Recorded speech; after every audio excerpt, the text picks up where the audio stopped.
He wasn't harming anybody, and he was just walking out to get his mail. A son still in disbelief 2 months now after his elderly father was murdered in broad daylight. It's a crime that put Zionsville on edge. Now, tonight, a still grieving son is applauding an effort to change the way the state collects DNA. Our TV6 State House reporter Katie Hines joins us live to explain why. Katie?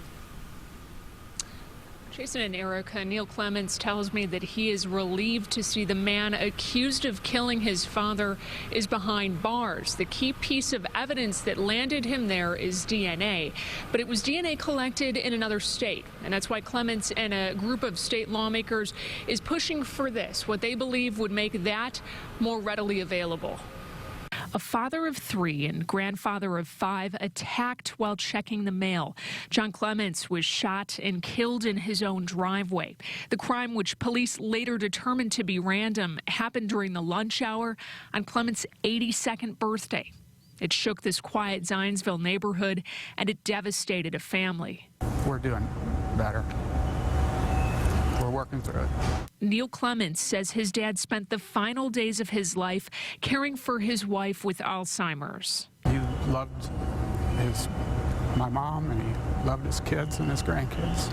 That love evident in the grief, but Clements says he's grateful the man police believe is responsible for the crime is behind bars. We are very relieved that he's in jail and not doing harm to anyone else. It's a link police made through DNA collected on an unrelated felony arrest in Ohio.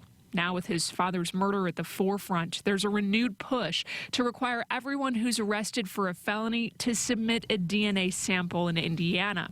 Currently, DNA is only collected in this state once a person is convicted. This bill is nothing more than a search for the truth. It identifies the guilty and it exonerates the innocent. DNA would be uploaded to the existing registry, but removed if a person is cleared of all felony charges.